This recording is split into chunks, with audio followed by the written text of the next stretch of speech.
Hello guys, in this video I'm going to show you how to fix Steam game crashing in games such as CS2, Cyberpunk, Elden Ring, and others.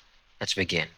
If you're wondering why they're crashing even though you have a solid PC build and a reliable internet connection, yes, there's also going to be other factors as well.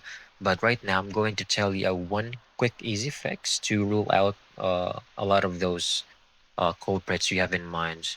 So once you've opened Steam clients, you can go over here. Let's say there was a game called Palworld. Okay. You can right click, select properties, go to installed files, verify integrity. Once you've clicked this, it will scan and verify all game files. And once it's done, it will actually show that some of the files are missing and Steam clients will download slash reacquire them.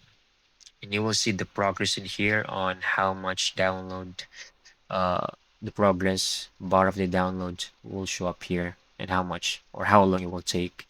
And once done, you can actually restart Steam, go ahead and play your game, and pretty much all of those issues you had has already been resolved. And that's it. I hope you found this video very helpful.